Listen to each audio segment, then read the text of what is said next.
La Chambre du Parlement a prorogé pour une nouvelle fois l'état de siège décrété par le chef de l'État pour en finir avec l'insécurité dans les provinces de l'Ituri et du Nord Kivu. Seulement, quelques voix se lèvent déjà de plus en plus pour appeler à une évaluation de cette importante stratégie. Le service national a pris en charge une 6e vague des bandits de grand chemin, communément appelés Kuluna. Ils ont été présentés par le colonel Kasongo Kabwik avant de rejoindre leur nouvelle destination pour aider le pays dans les travaux de terre. Quelques kilos ont entrepris de s'attaquer au commerce des Indiens dans la ville en réponse à la mort d'un étudiant congolais en garde à vue en Inde. La police débordée a tenté de limiter les dégâts des événements qui ont également eu lieu à Lubumbashi où nous aurons le témoignage de notre correspondant Jean-Paul Kimouni. L'Union nationale pour la presse du Congo s'en va en guerre contre le journaliste militant politique. Dans un communiqué signé par son président, Gabi Kuba prévient que l'UNPC n'interviendra pas en faveur de journalistes qui tomberont dans les viseurs de la justice pour des affaires politiques. Il sera l'invité de ce journal.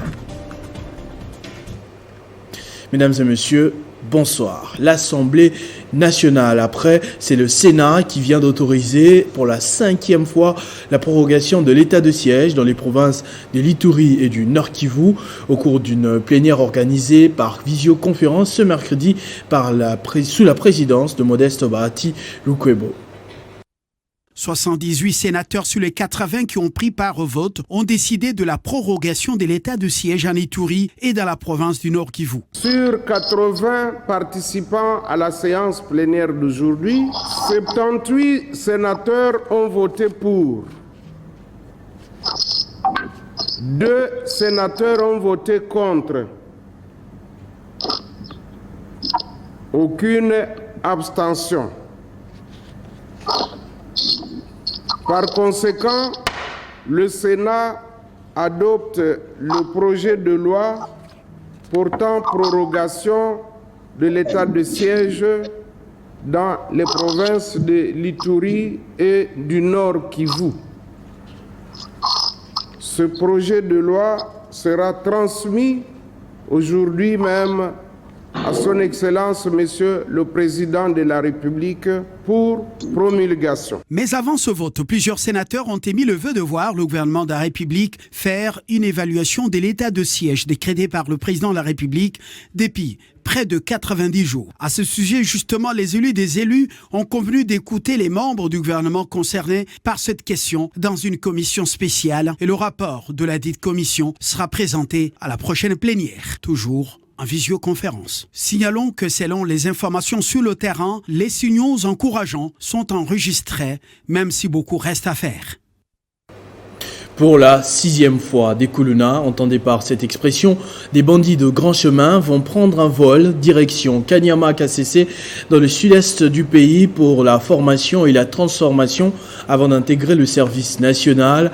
Le commissaire provincial de la police de ville de Kinshasa, Silvano Kasongo, les a présentés au gouverneur de la ville avant de les mettre à la disposition du commandant de service national, le général-major Jean-Pierre Kasongo Kabwik. Au total, 750 Kuluna qui ont terrorisé Kinshasa avant leur arrestation ont été présentés au gouverneur de la ville. C'est encore une grande joie aujourd'hui pour moi de me retrouver ici en cet endroit et voir comment est-ce que notre police à nous continue à opérer de merveilles. Parmi eux, des repris de la première vague qui s'étaient évadés et les commandants des services nationaux, le général-major Jean-Pierre Kasongo Kabwik, apportent la lumière sur leur cas. Les gens veulent en faire un peu comme du sensationnel. Mais vous savez, dans chaque groupe où les gens sont formés, même ceux qui y vont volontairement, surtout lorsqu'il s'agit d'une formation militaire, policière ou paramilitaire, même ceux qui y vont volontairement, il y en a toujours qui arrivent plus à supporter les conditions, qui pensent que c'est toujours mieux de revenir à la vie ancienne. Nous parlons de 2 sur combien? Sur 1800, cela représente combien de pourcents? Ce n'est même pas 0,01%. Pourquoi on doit s'en inquiéter? sur 1800, parce que vous vous rappelez, ça fait 6 vagues qui sont parties, 1800 qui sont 5 vagues qui sont parties, c'est plus ou moins 1800, mais il n'y a que 2 qu'on retrouve à Kinshasa. Pourquoi ça va nous inquiéter? Silvano Kasongo lance ici un message à la population quinoise et surtout aux parents afin de prévenir leurs enfants, car cette opération est loin de finir dans la capitale congolaise. La population est que l'État on continue à traquer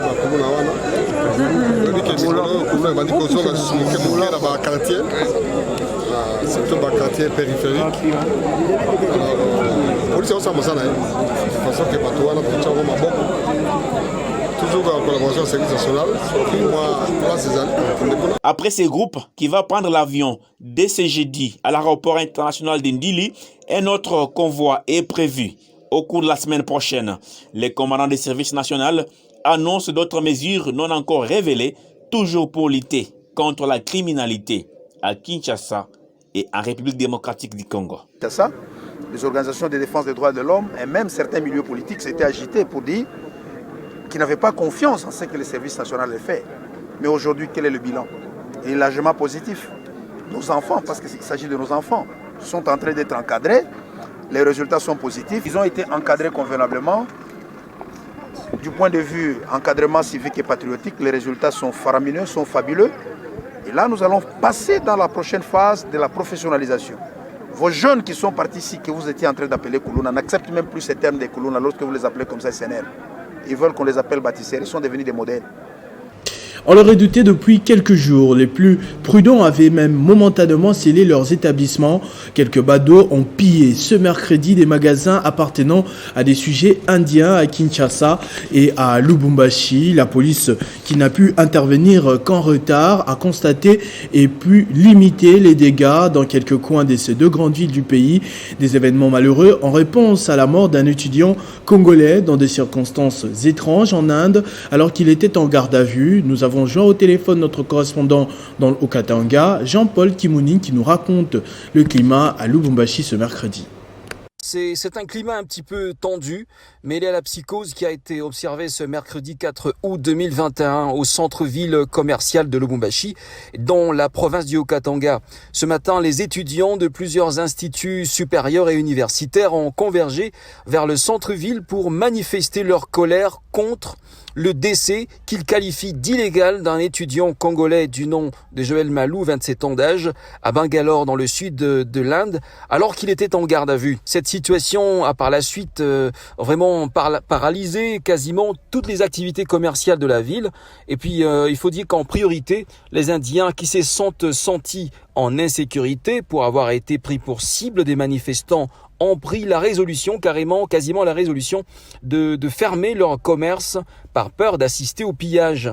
Il faut aussi souligner ici que les Indiens et les Chinois détiennent un grand nombre d'activités commerciales d'envergure, plus ou moins 60 ou 70% de commerce, de magasins, des restaurants et même les hôtels de Lubumbashi sont entre autres tenus par les ressortissants asiatiques. Alors, contrairement à ce qui se raconte notamment sur les réseaux sociaux, aucun commerce des Indiens n'a été pillé à Lubumbashi. Les éléments de la police ont justement anticipé ce soulèvement et ont réussi à protéger et même disperser les manifestants par quelques coups de gaz lacrymogène. Et aussi, il faut dire qu'ils ont pu évacuer les Indiens et les Chinois vers un lieu plus ou moins sûr. Dans le même temps, certains Congolais ont, quant à eux, pris la résolution par précaution ou mieux par crainte de débordement. Ils ont pris la décision de fermer carrément leurs magasins. Voilà, c'était Jean-Paul Kimouni depuis Lubumbashi avec des images d'illustration de la situation au niveau de Kinshasa. Autre chose à présent, reconnaissant le rôle crucial que joue la presse dans l'opinion et pour la stabilité du pays, elle doit disposer des qualités et atouts ne pouvant remettre en cause sa mission. C'est en prévention de tout dérapage que l'Union nationale pour la presse du Congo a invité dans un communiqué ce mercredi toute la corporation à un sens d'éthique des plus élevés. Gabi Kuba, le président qui signe ce communiqué, menace même de retirer la carte de presse aux journalistes qui s'illustreront dans le militantisme. Nous sommes justement avec lui sur ce plateau. Bonjour Monsieur le Président. Bonjour Christopher. Alors d'entrée des jeux, première question, ce problème de militantisme dans la presse n'est pas nouveau, mais pourquoi avoir résolu de prendre des mesures maintenant? Oui, maintenant parce que nous constatons que actuellement il y a une sorte de journalisme qui vient de naître. Moi je l'appelle le nouveau variant, ou encore si vous voulez très bien l'expression, le mercenariat politique. Et les gens se servent de la casquette des journalistes pour faire de l'activisme politique. Or, le militantisme politique est totalement différent du journalisme. Donc, nous ne pouvons pas cautionner un tel comportement et nous ne pouvons pas soutenir des confrères qui opèrent presque à visage découvert. Donc, ceux-là, nous leur demandons tout simplement de quitter la corporation. Voilà pourquoi l'Union nationale de la presse du Congo a pris cette décision de ne pas soutenir ces journalistes. Alors parmi les sanctions réservées aux journalistes qui ne vont pas s'amender, il y a le retrait de la carte de presse. Quelles sont les conséquences pour ce cas de figure? Oui, mais si de par la loi de 1981, c'est l'Union nationale de la presse du Congo qui octroie la carte de presse, qui délivre la carte de presse aux journalistes. Et c'est l'Union qui confère la qualité du journaliste à quiconque exerce ce métier en République démocratique du Congo. Donc, c'est la peine la plus sévère. Ça s'apparente à ce que les juristes peuvent appeler la peine capitale. Donc, cela veut dire que la radiation pure et simple de la corporation pour celui qui nous tourne les dos. Et nous n'allons pas nous arrêter seulement à des sanctions parce qu'on a constaté qu'à un certain moment, les gens s'est passé des sanctions de l'Union nationale de la presse du Congo. Et cette fois-ci, nous irons jusqu'au bout. Si quelqu'un ose utiliser la casquette du journaliste pour ses activités politiques, nous allons le livrer même au niveau de la justice pour qu'il soit poursuivi. Et si jamais il était poursuivi par X ou Y, s'il a des démêlés avec la justice, l'Union n'interviendra jamais. L'Union n'interviendra que pour défendre des journalistes, pas les acteurs politiques déguisés. Dernière question, en tant que président, c'est-à-dire garant peut-être du bon fonctionnement au sein de la corporation, quel message vous pouvez adresser aux confrères parce qu'il n'est pas trop tard pour rentrer dans les lignes? Le message est simple. Notre corporation est régie par des textes. Et nous avons notre bréviaire, notre Bible, qui est le code d'éthique et de déontologie du journaliste congolais. Nous demandons à tous ceux qui ont affiché à un moment donné les comportements déviants de revenir sur le droit chemin avant qu'il ne soit trop tard. Donc le respect de notre code d'éthique et de déontologie ainsi que de toutes les lois de la République. Parce que les journalistes, un journaliste est un citoyen comme tout autre. Au-delà de notre code, il existe des lois de la République qu'il faut respecter.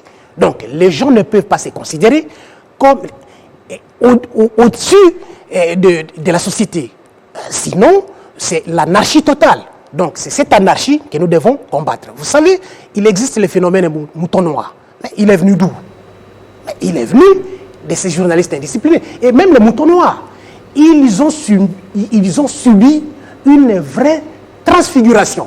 À un certain moment, c'était ces journalistes qui étaient minables matériellement, entre guillemets. Mais aujourd'hui, des moutons noirs suscitent même votre admiration.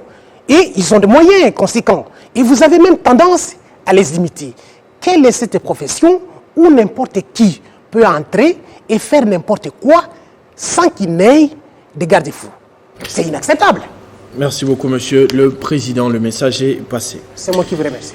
Le ministère de l'économie nationale, conduit par Jean-Marie Kalumba Yuma, s'est renforcé en nombre et en qualité concernant les inspecteurs économiques. Après 7 jours de formation, ces inspecteurs ont été habilités en qualité d'officiers de police judiciaire.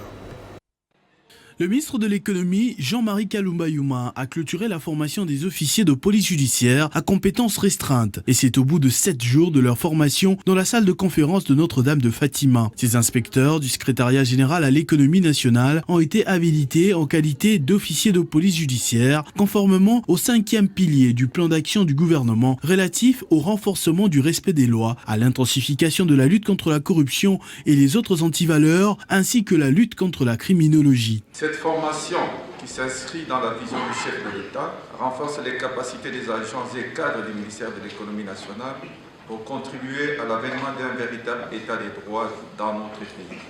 En matière économique, vous appelle à la plus grande détermination pour garantir une meilleure justice sociale et vous permet de soutenir efficacement les initiatives gouvernementales visant la rationalisation des structures des prix des biens et services offerts aux consommateurs sur les marchés intérieurs. Cette formation est un levier essentiel pour la réalisation d'un contrôle économique rigoureux qui permettra de rétablir les justes prix au bénéfice des consommateurs, percevoir pour les comptes du Trésor public les amendes transactionnelles relatives aux infractions causées. Lorsqu'on parle de la rationalisation des structures des prix, il faut aussi la rationalisation sur le plan mental.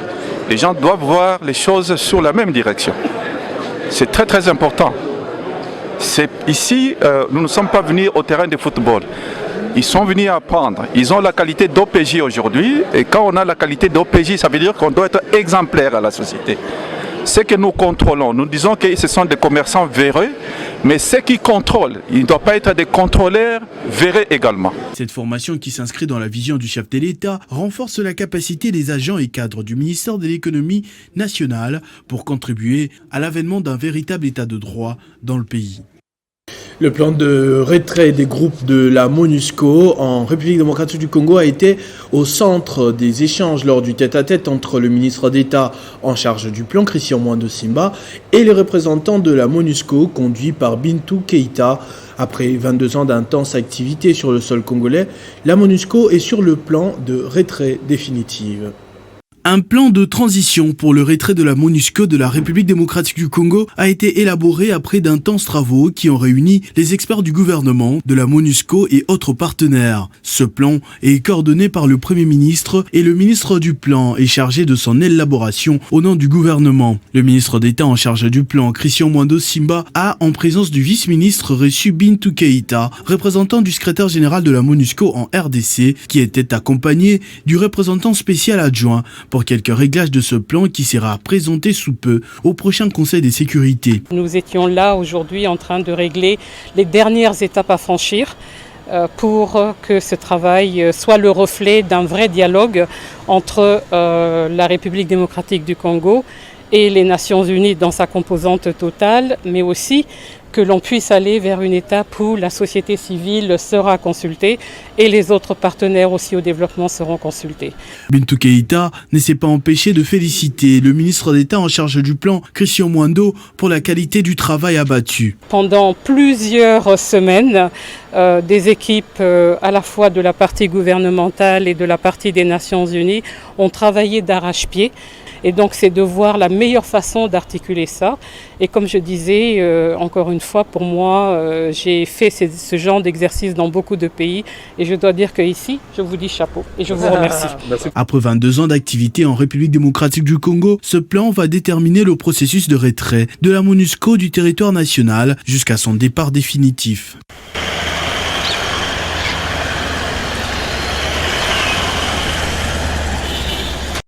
Les agents de la société Transco ont procédé ce mercredi à l'ouverture des comptes bancaires chez Sophie Bank pour la paye de leur salaire. C'est une idée du nouveau comité de gestion chapeauté par Laurent Chipamba qui compte abolir le désordre qui a mené à différentes grottes sociales au sein de l'entreprise. Sophie Bank, lieu choisi pour l'ouverture des comptes bancaires pour chaque agent de la société Transco, comme l'a si bien promis le ministre des Transports, Voies de Communication et Désenclavement, Chérubin Okende. Sur place, le directeur général d'intérim de la société Transco a indiqué que ceci permettra d'abolir le désordre qui a longtemps régné au sein de cette entreprise publique.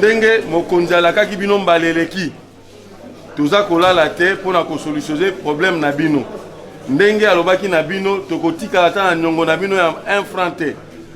On va tout payer de façon progressive. On va rencontrer même le problème de taux de façon progressive. Tokobunda biso équipe bakonzi alikolo na bino poto zongisa bino Les bénéficiaires, eux, n'ont pas manqué de rendre un vibrant hommage au président de la République, mais surtout au ministre Chérubin Okende pour les efforts consentis directement en leur faveur. Parce que tu souffres belé, tu souffres makasi. Côté l'année, tu as qui bamsuba panzani, wa couple panzani, bamsuba kufi, wa tikabiso, bamsuba belli.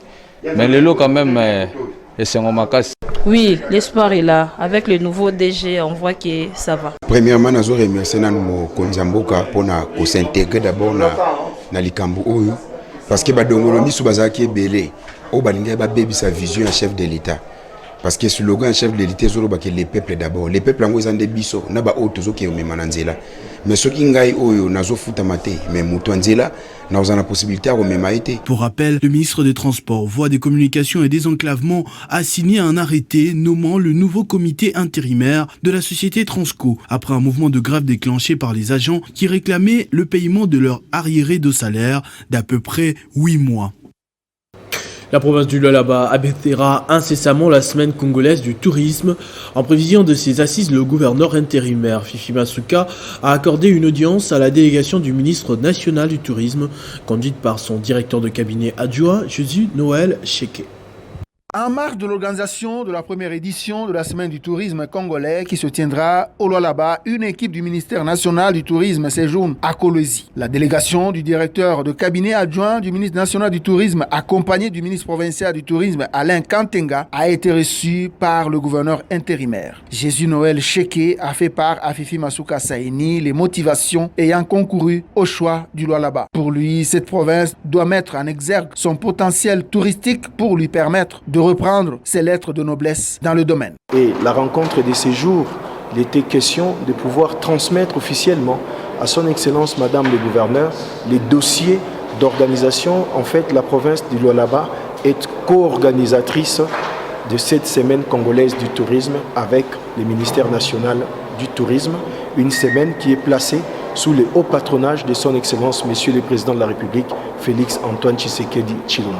Fifi Masuka n'a pas caché sa satisfaction devant ses hôtes pour cette organisation à portée internationale et l'honneur qui est fait à sa province pour abriter ses assises. L'autorité provinciale a promis tout son soutien.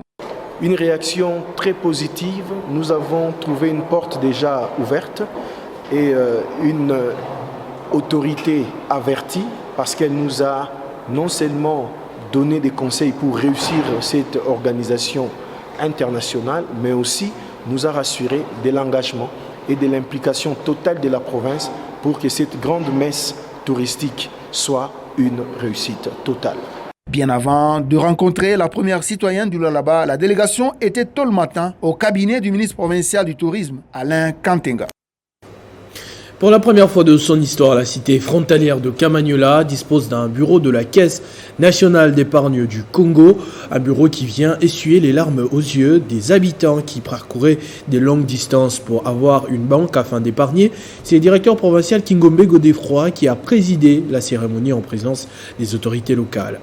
Raka, voici la cité frontalière de Kamanyola, dotée d'un joyeux bureau connecté au réseau électrique répondant aux standards internationaux qui servira pour cadre aux agents et cadres de la Caisse nationale d'épargne du Congo, CADECO. L'inauguration est intervenue au cours d'une cérémonie qui restera gravée dans les mémoires des Kamanyolais et qui ont souffert car il fallait parcourir jusqu'à 50 km pour trouver une banque. Le délégué de la chefferie d'Engweshe a, au nom du mois Mindataba et Wezatroa, apporté tout son soutien à cette institution financière tout en leur garantissant que les filles et fils de Walungu seront toujours disposés à accompagner le directeur provincial de la CADECO pour ses œuvres grandioses. Comme c'est un rêve, aujourd'hui c'est une réalité. Donc si la communauté accompagnait l'œuvre qui venait d'être faite, que donc nous espérons à des bons fruits. Le directeur provincial de la CADECO dans la province du Sud Kivu et au Maniema, Kingombe Godefroy, avait déjà circonscrit ses objectifs. La CADECO poursuit plusieurs objectifs, dont collecter l'épargne des personnes physiques ou morales et encourager l'épargne libre au sein de la population. Assurer la promotion de l'épargne sur toute l'étendue du territoire national par l'éducation, la formation, la conscientisation de toutes les couches sociales en vue d'une mobilisation accrue de ressources financières nationales. Les habitants de Kamanyola peuvent déjà bénéficier d'un service de qualité de cette banque. nous disons merci au directeur provincial de la CADECO qui a pensé que Kamanyola puisse avoir une banque dont la population doit essayer de sécuriser leur monnaie. Les délégués de la CADECO venus de Kinshasa ont tari d'éloge à Kingombe Godefroy, directeur provincial, pour ses œuvres managériales. Réitérons qu'il y ait vraiment des autorités managères pour pouvoir orienter au bon port l'argent que la CADECO gagne. Auparavant, une caravane a été organisée partie de Kamanyola avec comme point de chute la cité de Luvungi. Le 31 juillet et le 1er août dernier, des nombreux Luchois se sont recueillis sur le tombe de leurs proches qui reposent pour l'éternité à la nécropole Rivière des Anges de Lubumbashi. Une commémoration sur fond d'indignation à cause de la spoliation d'une bonne partie de ce cimetière.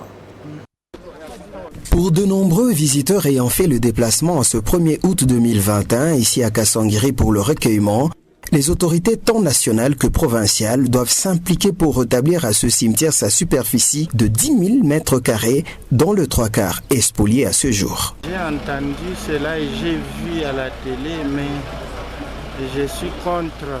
Je ne peux pas admettre que les gens viennent prétendre avoir des portions de terre ici au cimetière. Et nous voulons que l'État puisse s'impliquer afin que les morts soient respectés réellement. À cela s'ajoute le poids financier qui pèse actuellement sur la nécropole Rivière des Anges qui a vu ses exonérations douanières levées. Conséquence, les travaux ralentissent, à l'exemple de la construction de ce funérarium pour lequel du matériel nécessaire est importé. Nous n'avons plus les exonérations et donc les coûts ont augmenté de 30 à 40%, ce qui fait que ça prendra un peu plus de temps que prévu. Jean Morand et Josiane Merken se disent être déterminés à assurer au peuple congolais des enterrements en toute dignité, tout en conciliant la modernité aux traditions locales.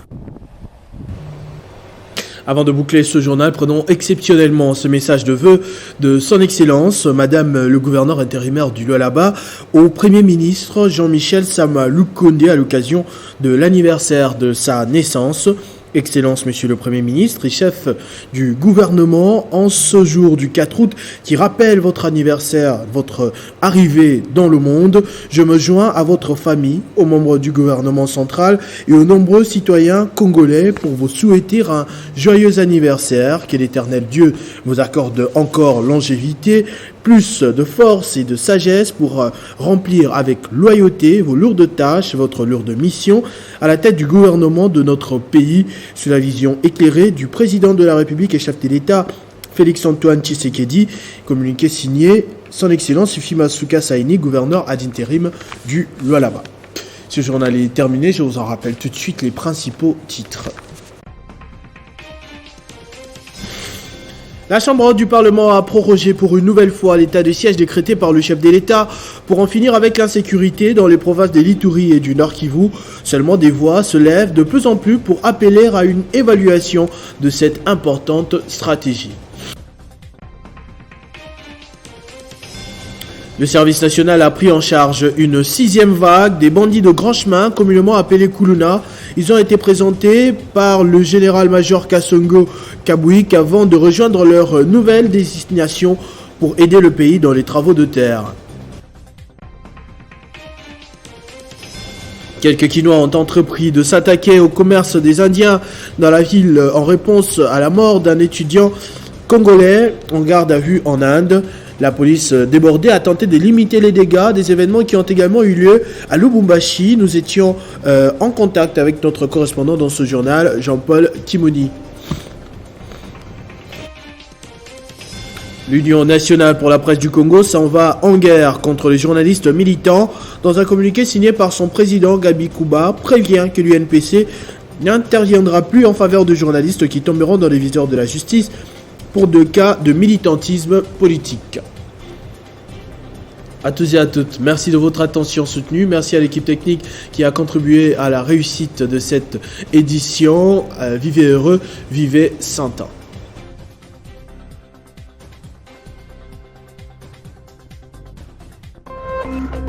Téléchargez les infos Télé 50 sur www.tele50.cd. Communiqué de presse.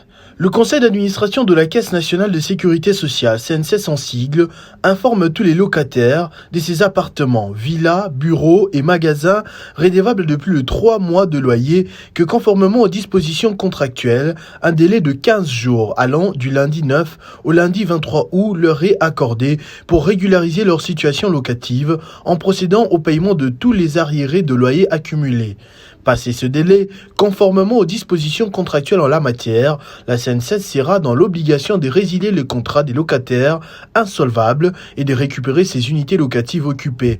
La CNSS se réserve le droit de saisir les instances judiciaires et différents services pour le recouvrement des forces des loyers dus. Pour le conseil d'administration, le directeur général ad intérim, Dr Jean Fouti Kiakou, le président ad intérim, Joséphine Chimbi Oumba.